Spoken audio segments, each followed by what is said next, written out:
Tá bom. Tá, primeiro que eu acho que você faz comparação com um histórico maior. Se a gente for pegar o desmatamento da Amazônia do governo do presidente Lula, liderada na área ambiental pela Marina Silva, a diminuição do desmatamento chega a 60%. De que período, que período? Eu estou falando de 2022 para agora, tá? Tanto é que o Fundo Amazônia voltou. E o Fundo Amazônia são os países que se comprometem a contribuir, tá? Países e empresas, quando o Brasil demonstra que o Brasil está diminuindo as emissões de gases de efeito estufa relacionado ao desmatamento. Então, se você buscar os dados, mostra claramente que do governo passado para esse governo, diminuiu o desmatamento na Amazônia, diminuiu no Cerrado e na Mata Atlântica, em todos os biomas. Tá? Então isso eu acho que é importante você pegar esses dados a partir daí. Porque se você pega desmatamento, que o controle que fazia anteriormente, inclusive nos governos do PT, e por isso que foi criado, né, o Fundo Amazônia, tá? Porque era um crédito que estava se dando para o Brasil, pelo esforço que estava fazendo. Então você está pegando dados também que te interessa. A outra coisa, quando o governo do PT saiu, lá atrás, depois do golpe, que você ajudou inclusive a dar, tá? Por uma razão que depois ficou que disse que não tinha sentido nenhum, da tal da pedalada, tá? Nós tínhamos 2.600 fiscais no IBAMA. Diminuiu em 60%. E agora que está recontratando os fiscais. Agora que está colocando pré-fogo, né? Tudo se reestruturando, tá? E é engraçado você fazer essa pergunta para você, pelo aquilo que eu conheço, eu respeito essas ideias. Você, quanto menos Estado, melhor. Mas para fazer fiscalização precisa aumentar a capacidade do Estado. E aí que eu quero entrar, já perguntar para você, tá? Por que você, por exemplo, trabalhou para simplesmente acabar com todo o processo de licenciamento ambiental? Sabendo que a gente tinha, né, antes da existência do licenciamento ambiental, aquilo que era a realidade, que não é da sua época, mas dá para você buscar a pesquisa, tá? O que a gente tinha lá como Vale da Morte, por exemplo, em Cubatão. Ou para a época que eu vim morar aqui em São Paulo, era muito comum aquelas chaminés das indústrias aqui em São Paulo, tá? E fumaça preta, né? Fumaça preta, enfim, né?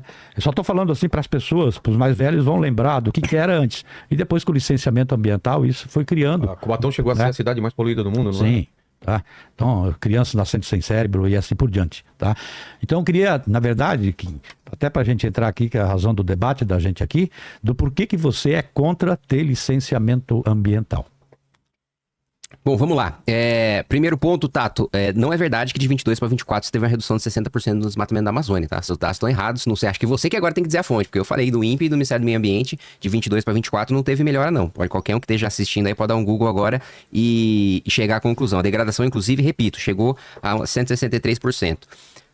Preciso também fazer uma nota aqui sobre você falou do golpe que eu contribuí primeiro, né? Não sei se você sabe o que é uma pedalada fiscal, tá? Se precisar, eu explico aqui que um governo ele não pode tomar empréstimo do banco que ele próprio comanda e depois dar calote no banco que ele comanda para maquiar a conta pública e depois ter a pior crise da história do país, com a pior recessão que a gente teve foi o governo Dilma II, pior do que a pandemia. A pandemia global não conseguiu destruir a nossa economia como Dilma conseguiu, sem falar no petrolão, que a gente sabe que foi a ditadura da propina instaurada por governos petistas. Então a razão do impeachment foi muito justa e não teve nenhum golpe. Sobre outro ponto de agora nós estamos reestruturando o Ministério do Meio Ambiente, não é o que o orçamento da União diz, né? A gente teve cortes, que inclusive esses cortes que estão sendo criticados pelos servidores que fizeram dessa greve, que é a maior greve da história de órgãos ambientais, um corte de 700 milhões de reais para o meio ambiente em 2024. No caso do IBAMA, o recurso para prevenção e combate a incêndio caiu 144 milhões em 23 para 106 milhões em 24. Então, o que os dados mostram não é reestruturação de órgão ambiental, coisa nenhuma. Outro ponto, né? Mas Kim, se você defende menos Estado, então você defende menos fiscal. Essa é uma visão muito rasa do liberalismo, Tato, né? Defender o enxugamento da máquina do Estado, eu tô falando de centenas de milhares que a gente tem de cargo comissionado que é pro sujeito não fazer nada, ou de privilégio de super salário de juiz, de promotor, de parlamentar, que tem lá cota para carro, gasolina, alimentação e por aí vai. É esse tipo de enxugamento que eu defendo. Fiscalização e controle, não, assim, pelo contrário. Se tem uma ideologia que defende um Estado forte para fiscalização e para controle, para polícia, para prisão, para autuação, são os liberais. E aí, respondendo a sua pergunta, que não é bem uma pergunta, né? Por que você defende acabar com o licenciamento? Eu não defendo acabar com o licenciamento. Em nenhum momento eu defendi acabar com o licenciamento. Pelo contrário, eu fui relator da legislação que institui uma lei geral de licenciamento. Hoje não existe lei geral de licenciamento. Quer dizer, não existia até a gente aprovar a lei geral de licenciamento ambiental. A gente tinha, pelo contrário, mais de 27 mil normas nos municípios, dos estados e do governo federal, o que gera uma insegurança jurídica gigantesca, né? Como é que eu explico, né, antes da gente aprovar a lei geral, para o investidor que, vamos supor que eu tenho um investidor estrangeiro, e eu vou falar para o sujeito o seguinte, olha, se você quer fazer uma rodovia no Brasil, você pode ser preso. E aí esse cara vai chegar e vai falar, como assim eu posso ser preso? Você vai pagar propina pra alguém? Eu tô fazendo alguma coisa de errado? Fala, não, você pode ser preso por cumprir a lei. Porque você pode fazer tudo que o IBAMA mandar. Aí, se o IFAM discordar, você pode ser preso. Se a Palmares discordar, você pode ser preso. Se a FUNAI discordar, você pode ser preso. Se o Ministério Público discordar do IBAMA, de todos os órgãos intervenientes, você pode ser preso. Se o Tribunal de Contas discordar de todos esses órgãos, você pode ser preso. No mundo inteiro, o licenciamento tem um balcão único. E é justamente isso que a gente institui na Lei Geral do Licenciamento Ambiental. A gente também institui prazos, porque é inaceitável você demorar 10 anos para sair o licenciamento de pavimentação de uma estrada que já foi pavimentada, que é 319. Então a gente condena, né, moradores da região norte do país a morrerem por falta de comida, de medicamento. Uma viagem que deveria demorar 12 horas demora 5 dias, porque não sai uma licença ambiental por incompetência do poder público e por falta de uma lei geral. Então, pelo contrário, não defendo acabar com o licenciamento. Eu defendo que a gente tenha, assim, uma simplificação dos licenciamentos de menor complexidade, uma desburocratização, justamente para a gente focar as ações de fiscalização e controle nos grandes empreendimentos que causam grandes impactos. Não faz sentido, como algumas vezes presidindo a audiência pública no grupo de trabalho do licenciamento eu escutei, você defender que precisa de estudo ambiental para tapar buraco de rua, para fazer operação de recapeamento. Isso, assim, não tem o menor sentido. Já está instalada a rodovia.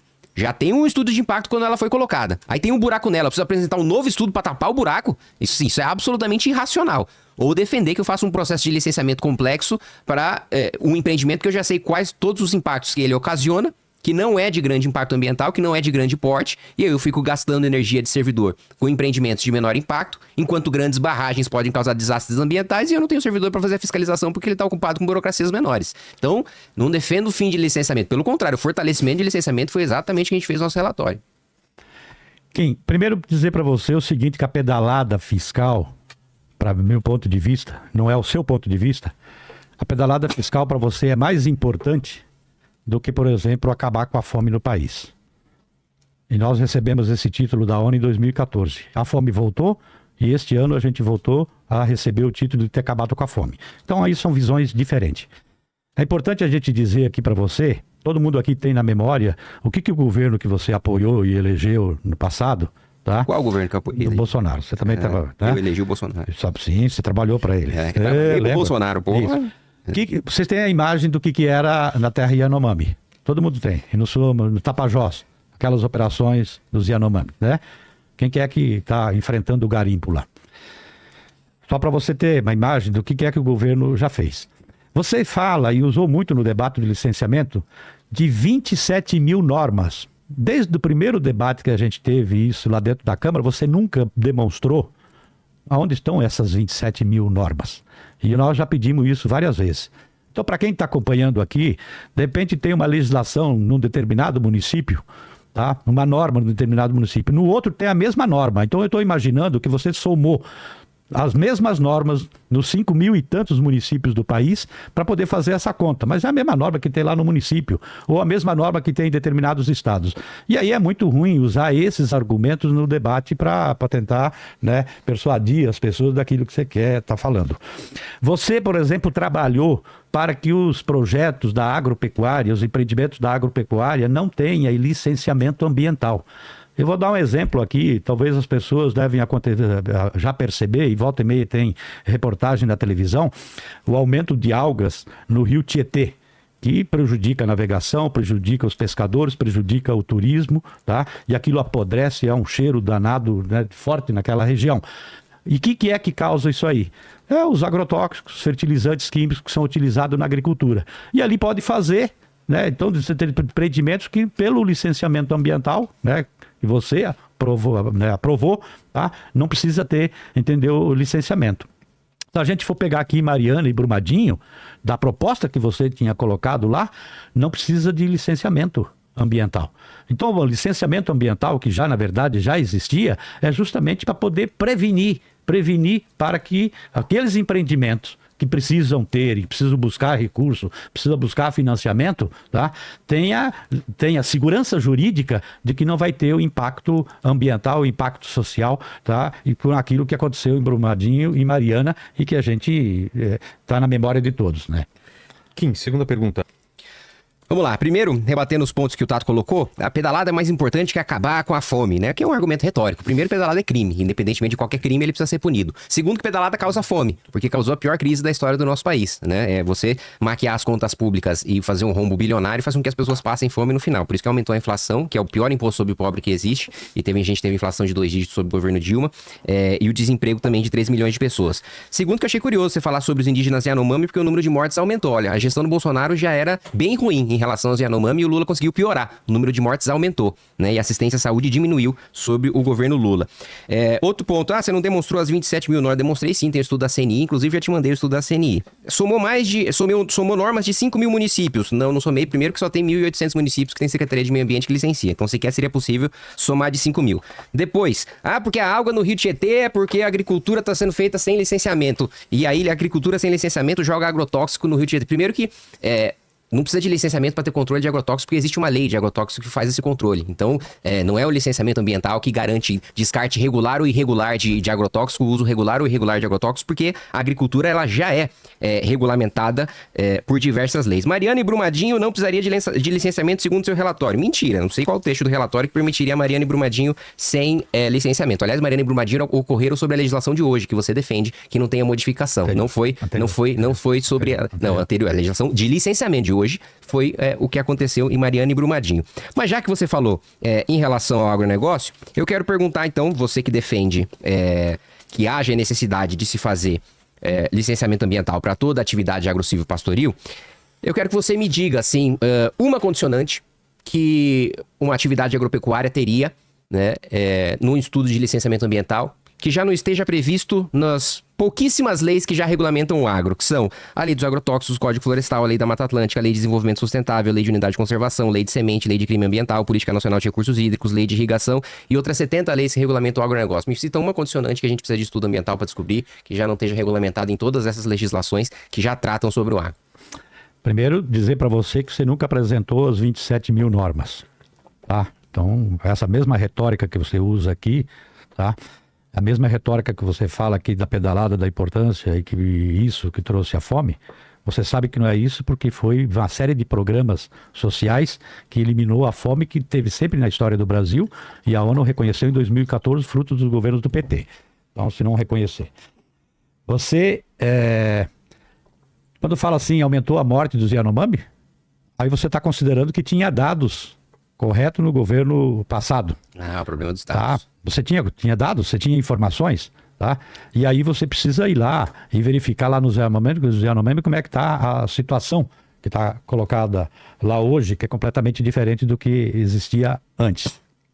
E aí, Kim, evidentemente que nós estamos falando, que inclusive é outro projeto que você está apoiando, tá? Que é, por exemplo, e votou a favor, que praticamente aumenta o desmatamento em áreas naturais não florestais. Nós estamos falando dos campos sulinos, tá? Nos Pampas, nós estamos falando do Pantanal, que é permitir o desmatamento, permitir, né, que se leve atividade agropecuária para esses lugares. E aí não tem, por aquilo que você defende, não tem licenciamento ambiental.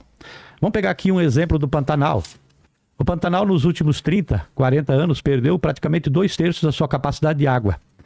E aí, qual que é o problema maior lá? É assoreamento. Primeiro, as mudanças climáticas que diminuem a chuva. Mas todo o desmatamento que foi feito para a monocultura, sem licenciamento ambiental, tá, fez com que tivesse assoreamento dentro do Pantanal e diminuindo a sua capacidade de água. Tá? Então, você dizer que isso aí não precisa de licenciamento. Lei dos agrotóxicos. Você mesmo também trabalhou para acabar com a lei dos agrotóxicos. Tá? Evidentemente, o relatório, é só pegar o seu voto no relatório do Nishimori. Tá? Você vai ver lá que você votou a favor dele. Eu pelo contrário, eu fui o relator do projeto que cria a Política Nacional de Redução dos Agrotóxicos. E aí o uso indiscriminado de agrotóxicos, a legislação não dá conta. Você sabe que não dá conta. E você sabe das consequências que tem do uso dos agrotóxicos para a saúde pública, para o meio ambiente, para a mortandade de animais e para o orçamento público. Você sabe o quanto, tem ideia de quanto que o poder público gasta de dinheiro para curar as doenças causadas pelo veneno que vem no alimento que a gente come no dia a dia? Mas, no entanto, quando a bancada ruralista trabalha contra, né, mudar a lei dos agrotóxicos para poder restringir mais, você se junta com eles. Tanto é que você faz parte da Frente Parlamentar da Agropecuária, da bancada ruralista, e se junta com eles. Então não adianta vir com retórica aqui dizendo das coisas que você faz, mas aquilo que você vota lá em Brasília, tá, consolida uma situação, um status quo, tá, que mantém uma situação que só traz consequências gravíssimas para o conjunto da sociedade. Então, para as pessoas que estão acompanhando a gente aqui, tá, é importante saber, tá, que falar assim, não tem que ter legislação para aquilo, nós temos que desregulamentar, nós temos que tirar a capacidade e o poder do poder público, tá, de não fiscalizar, de não colocar regra. Então, como se os empreendimentos, os empreendedores, tá, estivessem preocupados com as consequências que o seu empreendimento causa para a sociedade. No fundo, é isso que eu estou falando. Então, o liberalismo, na sua extremidade, tá, é de que não tem que ter Estado. E quem é que garante a proteção de quem está acompanhando a gente aqui, se um determinado empreendimento vai ter impacto para ele? É o poder público que faz isso. Tá? Então, eu não estou aqui peguei um exemplo para mostrar para você que no conjunto, tá, menos Estado significa a barbárie. A barbárie do capital, a barbárie do liberalismo, que isso é demonstrado nesse conjunto de legislação que você falou, que você quer desregulamentar. 3 minutos para réplica, Kim. Vamos lá, você não respondeu a minha pergunta. Eu perguntei qual condicionante o agronegócio precisaria cumprir, né? Seja uma plantação, vou trocar a cultura de soja para milho. Qual que é a condicionante ambiental que não está prevista hoje em todas as leis que regulamentam o agronegócio hoje, que ele precisaria cumprir se tivesse? Qual é o estudo que precisa ser feito para descobrir uma condicionante que o agro precisa cumprir? Você não sabe, porque não tem. Nenhum estudo ambiental vai prever nenhuma das exigências que já estão todas previstas em lei. Eu não estou dizendo para não regulamentar agro, eu estou dizendo que o agro já é regulamentado e muito bem regulamentado. E quando você fala, não, mas você votou para acabar com a lei dos agrotóxicos. Basicamente, a lei dos agrotóxicos faz o seguinte: para aprovação de um novo agrotóxico, você precisa passar por 3 fases. Antes, você precisava passar por uma fase, esperar, passar por outra fase, esperar, passar pela terceira fase e daí você tem a liberação. Agora, você pode fazer com que a análise seja simultânea nos 3 órgãos diferentes. É só isso. Os 3 órgãos continuam analisando. Não tem destruição de lei de agrotóxico nenhuma. Outro ponto que você colocou. É mentira que sem licenciamento você legaliza desmatamento em atividade agropecuária. Você tem o próprio Código Florestal. A própria reserva legal não depende de licenciamento ambiental. Você precisa preservar. O produtor rural precisa preservar 80% da mata nativa na Amazônia Legal, sem licenciamento, por causa do Código Florestal. 35% do cerrado dentro da Amazônia Legal. 20% nas outras regiões. Nada disso depende de licenciamento. Nenhuma preservação de mata nativa depende de licenciamento. Outro ponto. Porque o agrotóxico está lá matando as pessoas. Vamos lá. Primeiro que se não fosse o uso de defensivos agrícolas, realmente a gente aqui não ia estar vivo, porque não ia ter comida para todo mundo, né? 1% só. Aliás, se a gente somasse toda a produção de alimento orgânico do Brasil, não ia alimentar 1% da população. Você consegue comprar comida orgânica, você tem dinheiro, Tato. Agora, a população brasileira, o povão, não tem dinheiro para comprar alimento orgânico, que é um artigo de luxo. E mais, se não fosse defensivo agrícola, a produtividade seria menor. Você fala, só pensa em capital, só pensa em dinheiro, produtividade. Produtividade menor significa mais área desmatada, porque você precisa de mais área para produzir a mesma quantidade. Quando você usa o defensivo agrícola, primeiro, basicamente um remédio para planta. Basicamente você está combatendo praga, né? Você está fazendo com que as plantações, você precisa combater pragas de alguma maneira, assim como o ser humano precisa de um remédio, como ele fica doente, as plantas da mesma maneira, para acabar com as pragas, você usa defensivos e o aumento de produtividade faz com que o agro brasileiro desmate menos, seja mais produtivo do mundo. A Europa precisa desmatar mais para produzir menos que a gente. Os Estados Unidos precisa desmatar mais para produzir menos que a gente. O Japão precisa desmatar mais para produzir menos que a gente. Então, o que você está falando não procede. Mais uma vez, você não respondeu a minha pergunta. Fala uma condicionante que hoje, nas mais de 70 leis que regulamentam o agronegócio, precisaria ser cumprida com licenciamento ambiental, com estudo de impacto ambiental para o agro. Gostou deste clipe? Inscreva-se no canal e siga a Central Missão nas outras redes para não perder nenhum conteúdo. Avante Missão!